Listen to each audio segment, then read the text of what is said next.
जिन लोगों ने बैंक से उधार ले रखा है और चुकाने में कोई तकलीफ महसूस कर रहे हैं, उनको कुछ चीज़ों का आइडिया होना बहुत ज़रूरी है। एक, अगर बैंकिंग लोन से रिलेटेड कोई भी डिस्प्यूट आपका बैंक के साथ हो गया तो आप कहाँ पर जाएंगे?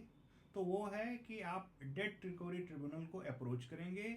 डेट रिकवरी ट्रिब्यूनल के जुरिस्डिक्शन में बैंक भी आपके खिलाफ अगर रिकवरी का सूट करता है तो भी वो डेट रिकवरी ट्रिब्यूनल में जाएगा, उसको कहते हैं DRT। अगर बैंक ने आपके खिलाफ केस फाइल किया तो उसको कहते हैं OA यानी ओरिजिनल एप्लीकेशन। अगर एक DRT में OA फाइल्ड है और उससे दूसरी DRT में ट्रांसफर हो जाता है तो उसको कहते हैं TA यानी कि ट्रांसफर्ड एप्लीकेशन। अगर आप बैंक की जो भी एक्टिविटीज हैं, उनके एक्शन हैं, उनको लेके परेशान हैं, एग्रीव्ड हैं, आपको तकलीफ है, आपकी जो मॉर्टगेज प्रॉपर्टी है उस पे बैंक ने कब्जा करने का नोटिस दिया है, ऐसी सिचुएशन में आप फाइल करेंगे SA, जिसको कहते हैं सिक्योरिटाइजेशन एप्लीकेशन।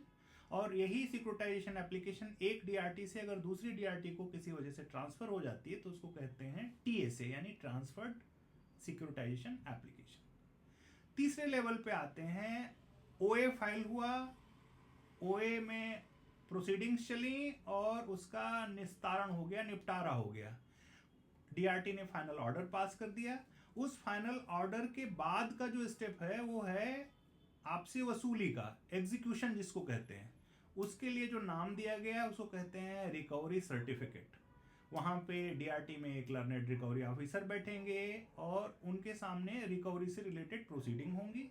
अगर रिकवरी सर्टिफिकेट एक रिकवरी ऑफिसर से दूसरे रिकवरी ऑफिसर के पास भेजा गया है डिफरेंट जुरिस्डिक्शन में तो उसको कहते हैं ट्रांसफर्ड रिकवरी सर्टिफिकेट।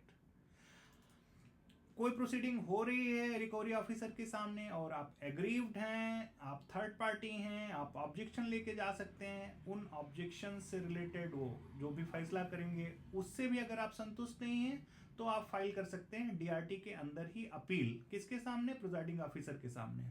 तो वो अपील होती है। वही अपील अगर एक जुरिस्डिक्शन से दूसरे जुरिस्डिक्शन में ट्रांसफर होती है तो ट्रांसफर्ड अपील उसको कहते हैं।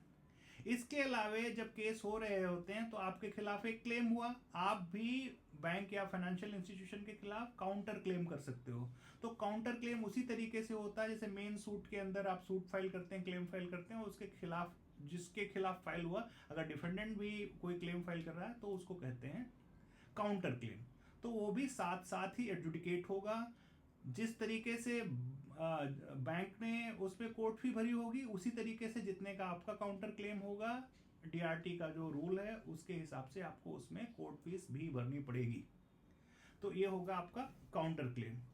और एक महत्वपूर्ण बात है, बार बार आप सुनते होंगे सिक्योरिटी इंटरेस्ट क्या है। सिक्योरिटी इंटरेस्ट का मतलब है जब आपने उधार लिया तो बैंक को कौन सी सिक्योरिटी दी, कुछ ना कुछ तो आपने बैंक को दिया।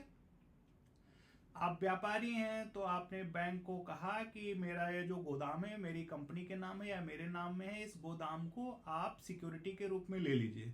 तो अगर इमूवेबल प्रॉपर्टी है यानी अचल संपत्ति है उसको आपने बैंक या फाइनेंशियल इंस्टीट्यूशन को दिया तो उसको कहते हैं मॉर्टगेज। वो मॉर्टगेज सिक्योरिटी इंटरेस्ट है। अगर उसके अंदर जो गुड्स हैं जो और बाकी चीजें हैं जो चलायमान है एक जगह से दूसरी जगह भेजी जा सकती हैं, उनके लिए उपयुक्त जो शब्द होंगे वो हाइपोथिकेशन होगा। कई जगह प्लेज का भी उपयोग किया जाता है उसी कॉन्टेक्स्ट में।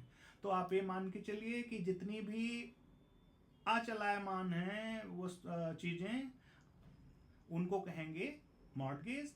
उनके अलावा बाकी चीजें जितनी हैं वो उनको कहेंगे कि वो हाइपोथिकेशन उसका हुआ है या उनका प्लेज हुआ है। तो इसको कहते हैं सिक्योरिटी इंटरेस्ट। इससे ज्यादा अगर आपको जानना है तो आपको किताब पढ़नी पड़ेगी। Thank you very much.